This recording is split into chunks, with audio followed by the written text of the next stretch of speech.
পাচারের সময় 11টা ময়ূর উদ্ধার করলো বিএসএফ। অঞ্জন শকুল, নদিয়া। বাংলাদেশে পাচার হওয়ার সময় 11টি ময়ূর উদ্ধার করে বিএসএফ এর 32 নম্বর ব্যাটালিয়নের জওয়ানরা। সেই ময়ূরগুলোকে পুরুলিয়ার জঙ্গলে পাঠিয়ে দেওয়ার ব্যবস্থা করা হয়েছে বলে বন দপ্তর সূত্রে জানা গেছে। বিএসএফ সূত্রে জানা গিয়েছে, গভীর রাতে নদিয়া কৃষ্ণগঞ্জের ফুলবাড়ি সীমান্ত দিয়ে পাচার করার চেষ্টা করা হয় ময়ূরগুলোকে।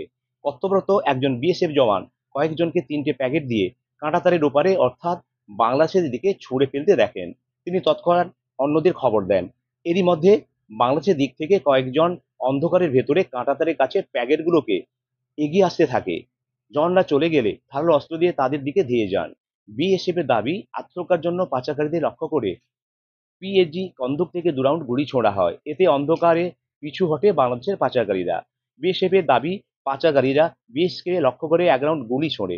পাচারকারীরা হটে গেলে বিএসএফ প্যাকেটগুলো নমুনা সংগ্রহ করে। তার ভিতর থেকে ময়ূরগুলি উদ্ধার হয়। বিএসএফ এর কড়া পাহারার ফলেই পাচার চক্র রোখা সম্ভব হয়েছে। ব্যুরো রিপোর্ট, সময় বার্তা।